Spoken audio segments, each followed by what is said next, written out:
Al-Imam Al-Bukhari dan Al-Imam Muslim meriwayatkan dalam sahih mereka berdua dari Abu Hurairah radhiyallahu taala anhu bahwasanya Nabi sallallahu alaihi wasallam bersabda, "Lam yatakallam fil mahdi illa thalathah."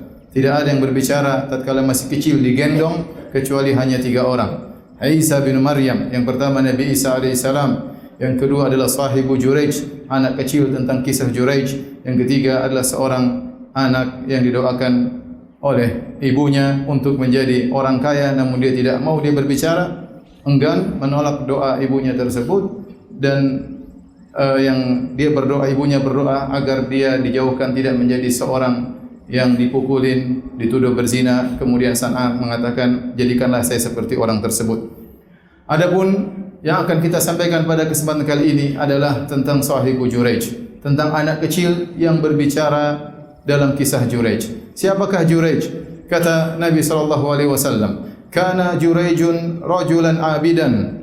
Adalah Juraij adalah salah seorang lelaki yang ahli ibadah dari Bani Israel. Fakana yattakhidhu sawma'atan fakana fiha. Dan beliau membuat sebuah sawma'ah, semacam musalla atau kuil, tempat beribadah yang letaknya agak jauh dari tempat pemukiman, yaitu di tempat yang agak tinggi. Maka dia pun konsentrasi untuk beribadah kepada Allah di kuilnya tersebut. Fa'atathu ummuhu wa huwa yusalli. Maka suatu hari ibunya datang, mungkin rindu ingin menyenguk Juraij, sedangkan Juraij sedang salat. Faqalat, maka ibunya berkata, memanggilnya, "Ya Juraij, wahai putraku Juraij." Sementara dia sedang salat, maka dia berkata, "Ya Rabbi ummi wa salati." Ya Rabbku, apa yang harus aku lakukan? Dalam hatinya dia bertanya, apakah saya melanjutkan salatku ataukah aku batalkan untuk menjawab panggilan ibuku? Fa aqbala ala salatihi. Akhirnya dia pun memilih untuk melanjutkan salatnya. Fansarafat, maka ibunya pun pulang. Falamma kana minal ghad, tatkala keesokan harinya ibunya datang lagi. Atathu ummuhu, ibunya datang lagi. Fanadat ya Juraij, ibunya panggil, wahai Juraij. Wa huwa yusalli, Juraij sedang salat. Maka dia berkata, "Ya Rabbi ummi wa salati." Wahai ya Rabbku, mana yang harus saya lakukan? Lanjutkan salatku atau aku batalkan salatku memenuhi panggilan ibuku? Fa aqbala ala salatihi, akhirnya dia tetap melanjutkan salatnya. Fansarafat, ibunya pulang lagi.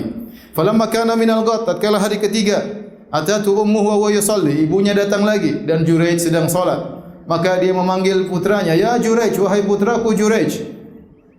Juraij berkata, "Ya Rabbi ummi wa salati." Ya Rabbku, memenuhi panggilan ibuku, batalkan salat atau lanjutkan salat. Fa aqbala ala salatihi, ternyata dia memilih untuk ketiga kalinya tetap melanjutkan salatnya. Maka ibunya pun marah. Maka ibunya berdoa, "Allahumma la tumithu hatta yanzura ila wujuhil mumisat."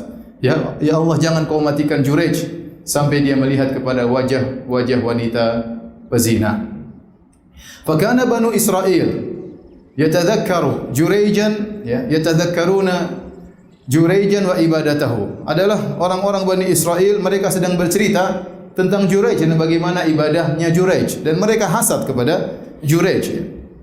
Wa kanat imra'atun baghiyun yutamatsalu bi husniha, dan di antara mereka ada seorang wanita yang sangat cantik, wanita pezina, bahkan disebut-sebut tentang kecantikan yang sangat luar biasa. Maka wanita ini berkata kepada mereka, "In syi'tum la aftinannahu lakum." Kalau kalian mau, biarkan saya menggoda Juraij, saya memfitnah Juraij untuk kalian, karena mereka hasad kepada Juraij. Fata'arradat lahu, maka wanita ini pun pergi menuju Juraij, kemudian dia menggoda Juraij.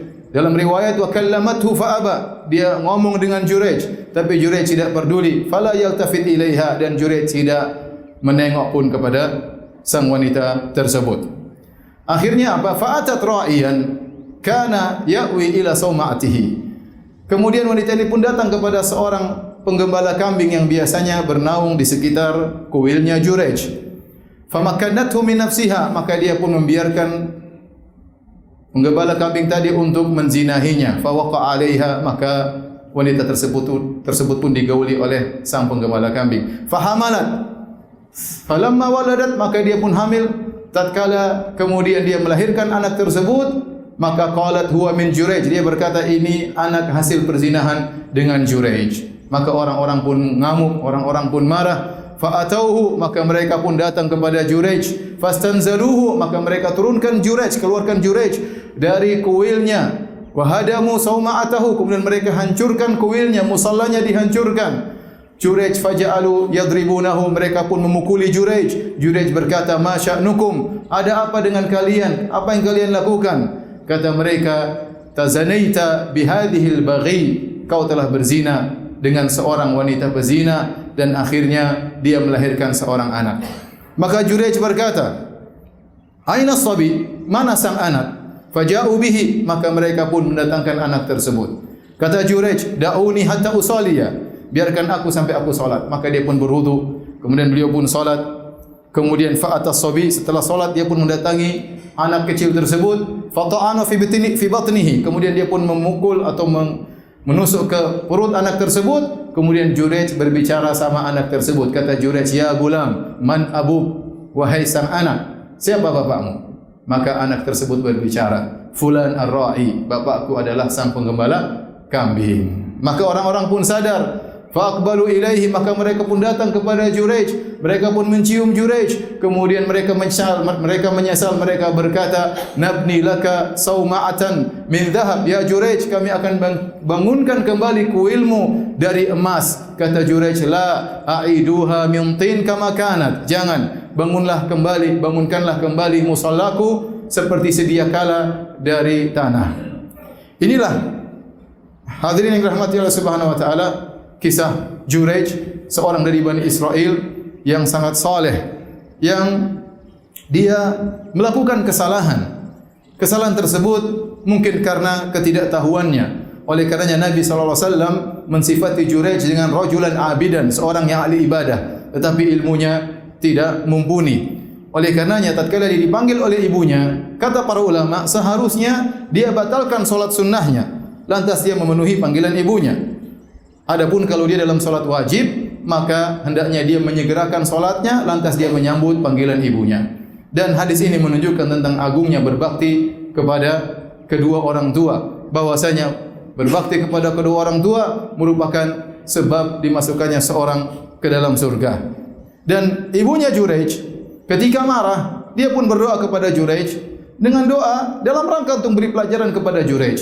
Dia tidak berdoa, "Ya Allah, binasakanlah putraku, ya Allah buatlah dia berzina dengan seorang wanita pezina." Tidak, dia hanya berdoa, "Allahumma la tumithu hatta turiyahu wujuhal mumisat." Ya Allah, jangan kau matikan dia, ya, wafatkan dia sampai dia melihat wajah-wajah wanita pezina. Kemudian hadirin yang dirahmati oleh Allah Subhanahu wa taala, hadis ini menjelaskan tentang adanya karamah bagi para wali-wali Allah Subhanahu wa taala. Lihatlah Jurayj, seorang yang saleh, yang sibuk beribadah. Ya, maka Allah memberikan kepada dia karamah sehingga sang anak, sang bayi yang masih digendong bisa berbicara. Dan ini akidah Ahlussunnah wal Jamaah, bahwasanya Allah memberikan karamah kepada wali-wali Allah. Akan tapi karamah tersebut adalah anugerah dari Allah tanpa dipelajari terlebih dahulu. Tiba-tiba Allah berikan kepada hamba-hambanya yang saleh tatkala mereka butuhkan. Adapun yang terjadi di zaman sekarang, sebagian orang belajar karamah dengan ritual-ritual ibadah tertentu, dengan bacaan-bacaan tertentu, dengan zikir-zikir tertentu, maka itu bukan karamah, karena karamah tidak bisa dipelajari. Datang begitu saja dari Allah Subhanahu wa taala, kemudian Allah hentikan jika sudah tidak diperlukan lagi. Adapun apa yang didengung-dengungkan bahwasanya belajar ini maka bisa sakti, ketahuilah itu hanyalah sihir atau perdukungan, maka seorang waspada jangan sampai terjebak dalam kesyirikan atau praktek-praktek yang tidak disyariatkan dalam Islam. Ma'asyiral muslimin, sungguhnya dalam kisah Jurayj ini ada faedah besar yang kita dapatkan, yaitu sebagaimana sabda Nabi SAW, "Ta'arraf ila Allahi fir raha ya'rifka fi syiddah." Kenalkanlah dirimu kepada Allah Subhanahu wa taala, atau kenalilah Allah tatkala kau dalam kondisi lapang, niscaya Allah akan mengenalmu tatkala kau dalam kondisi sulit. Lihatlah Jurayj, tatkala dia senantiasa beribadah kepada Allah Subhanahu wa taala dalam kondisi genting, dalam kondisi sulit, maka Allah pun menolongnya dengan memberi karamah kepadanya. Dan lihatlah Jurayj, tatkala menghadapi permasalahan, apa yang dia lakukan? Dia mengatakan, "Da'uni hatta usalliya." Tinggalkan aku salat terlebih dahulu. Dan itulah sunnah yang diajarkan oleh Nabi sallallahu alaihi wasallam. Kalau kita menghadapi sesuatu yang sulit, maka yang pertama kita lakukan, mengeluhkannya kepada Allah Subhanahu wa taala. Kana Nabi sallallahu alaihi wasallam idza hazabahu amr fazi'a ila salat. Adalah Nabi sallallahu alaihi wasallam kalau menghadapi sesuatu yang menggelisahkan, permasalahan, maka beliau segera salat kepada Allah Subhanahu wa taala. Tidak seperti sebagian kita, begitu ada permasalahan yang dipikirkan, saya mau ngomong ke siapa, siapa yang bisa bantu saya. Sebelum itu semua, maka hendaknya seorang mengadukan kepada Allah Subhanahu wa taala. Sujud, meminta kepada Allah Subhanahu wa taala, bermunajat kepada Rabbul Alamin, karena segala perkara di tangan Allah Subhanahu wa taala. Lihatlah bagaimana Allah sebutkan para anbiya dalam kondisi mereka sulit, mereka berdoa kepada Allah Subhanahu wa taala. Kata Allah Subhanahu wa taala tentang Nabi Yunus alaihi salam, "Wa dhannuni idh dhahaba mughadiban fa dhanna an lan naqdira alaihi fanada fi dhulumati an la ilaha illa anta subhanaka inni kuntu minadh dhalimin."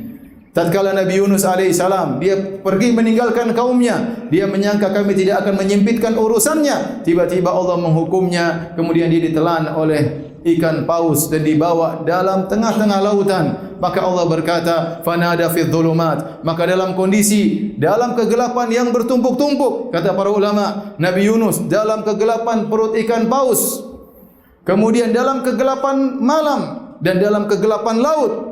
Siapa yang bisa mendengar suara Nabi Yunus alaihi salam kecuali Rabbul Alamin? Fanada fi dhulumat, maka dia berkata, la ilaha illa anta subhanaka inni kuntu minadh dhalimin. Ya Allah, tidak ada yang berhak disembah kecuali Engkau ya Allah, sungguhnya aku termasuk orang-orang yang zalim. Maka Allah pun selamatkan Nabi Yunus alaihi salam. Falaula annahu kana minal musabbihin la labitha fi batni ila yaumi yub'atsun. Kata Allah, kalau bukan karena Yunus sebelumnya orang yang suka bertasbih. Sebagian para ulama mengatakan dia sebelumnya, sebelum terkena musibah tersebutlah orang yang suka salat. Maka tentu kalau dia tidak salat sebelumnya, kami akan biarkan dia dalam perut ikan paus sampai hari kiamat. Namun Allah menolongnya. Kenapa? Karena sebelumnya dia sering mengingat Allah Subhanahu wa taala. Dia sering bertasbih kepada Allah Subhanahu wa taala. Dia sering mengenal Allah tatkala dalam kondisi lapang. Maka ikhwan yang dirahmati oleh Allah Subhanahu wa taala, tatkala kita terkena musibah, tatkala terkena masalah, maka pertama tempat kita mengadu, tempat kita mengeluhkan keluhan kita adalah kepada Allah Subhanahu wa taala. Sebagaimana perkataan Nabi Yakub alaihi salam, "Innama ashku bathi wa husni ila Allah." Sungguhnya aku mengadukan kesedihanku hanya kepada Allah Subhanahu wa taala. Jangan sampai orang melakukan perkara yang hina. Dia mengadukan permasalahannya di medsos, dia hinakan dirinya di medsos, mengemis-ngemis di medsos. Maka seorang sebelum dia bermusyawarah dengan siapapun, yang pertama kali dia keluhkan permasalahannya kepada Allah Subhanahu wa taala, wudu dan salat bermunajat kepada Rabbul Alamin. Kemudian di antara faedah yang bisa kita ambil dalam kisah ini, bagaimana Allah Subhanahu wa taala memberikan solusi dari arah-arah yang tidak disangka. Kata Allah Subhanahu wa taala, "Wa may yattaqillaha yaj'al lahu makhraja wa yarzuquhu min haitsu la yahtasib wa may yatawakkal 'ala Allahi fa huwa hasbuh." Barang siapa bertakwa kepada Allah Subhanahu wa taala, Allah akan berikan dia solusi dan Allah akan berikan dia rezeki dari arah yang tidak dia sangka-sangka. Siapa yang menyangka Juraij dituduh berzina, kemudian ternyata anak kecil yang digendong bisa berbicara. Tidak ada yang menyangka demikian. Tiba-tiba anak tersebut berbicara dengan izin Allah Subhanahu wa taala untuk membela Juraij. Oleh karena betapa banyak cerita tentang orang-orang soleh, mereka terdesak, terhimpit, terjepit, lantas mereka mengadakan tangan mereka ke langit meminta kepada Allah Subhanahu wa taala. Meskipun semua pintu tertutup, pintu langit tidak pernah tertutup, lantas Allah berikan solusi kepada mereka dari arah yang mereka tidak sangka-sangka. Oleh karena seorang senantiasa thiqah, percaya kepada Allah Subhanahu wa taala dan senantiasa husnudzan kepada Allah Subhanahu wa taala. Di antara faedah yang bisa kita ambil dari kisah ini, bagaimana takwanya Juraij meskipun dia bersendirian.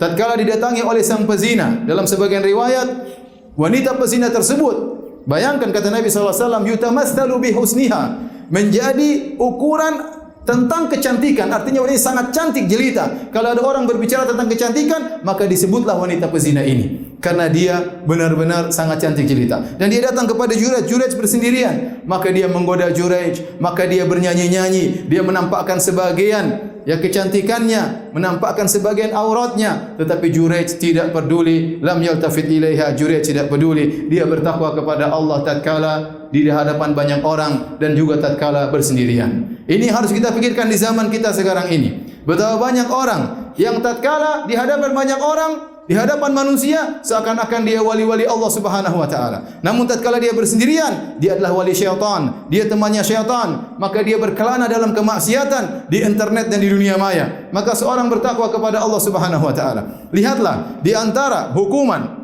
yang ibunya Juraij mendoakan agar mengenai Juraij adalah Allahumma la tumitu hatta turiyahu juhal mumisat. Ya Allah, jangan kau wafatkan Juraij sampai kau buat dia melihat wajah-wajah wanita pezina. Disebut dalam sebagian riwayat, waktu Juraij diambil oleh kaumnya, dibawa jalan, kemudian keluar melewati perkampungan atau tempat wanita pezina, maka wanita pezina pun keluar melihatnya dan dia pun melihat mereka, maka dia pun tersenyum. Maka orang bertanya, kenapa kau tersenyum? Kata dia, saya ingat doa ibuku. Inilah doa ibuku dikabulkan. Maka ibu Juraij memandang bahwasanya melihat wajah wanita pezina adalah hukuman dari Allah Subhanahu wa taala. Dan Allah mengabulkan doanya ibu Juraij. Ya. Maka seorang harus sadar jika dia melihat wajah pezina, sungguhnya dia sedang dalam hukuman dari Allah Subhanahu wa taala. Sementara sekarang begitu mudah kita melihat wajah-wajah pezina. Tinggal kita masuk ke internet, kita klik mana yang kita kehendaki. Seandainya kalau terlihat tidak kita sadari, mungkin Allah memaafkan. Tapi yang menjadi masalah, sebagian kita berusaha untuk mencari berbagai macam kasus. Si fulan berzina, videonya tersebar, maka orang-orang ingin cari tahu. Ingin justru melihat wajah-wajah wanita pezina. Sudah disebarkan di berita, wanita ini berzina, maka ingin lihat lagi wajahnya. Padahal itu adalah hukuman tatkala di zaman Bani Israel. Seandainya seorang sadar bahwasanya dia sedang menjalankan hukuman dari Allah Subhanahu wa taala, azab dari Allah melihat wajah wanita pezina, maka dia berusaha meninggalkan hal tersebut. Tapi demikianlah fitnah yang terjadi di zaman sekarang ini. Maka seorang banyak-banyak bertakwa kepada Allah Subhanahu wa taala, banyak-banyak istighfar kepada Allah Subhanahu wa taala agar terjauhkan dari melihat wajah-wajah wanita pezina, bukan malah semakin bersenang-senang untuk melihat wajah-wajah mereka. Semoga Allah Subhanahu wa taala melindungi kita dari seluruh fitnah, baik yang nampak maupun yang tersembunyi.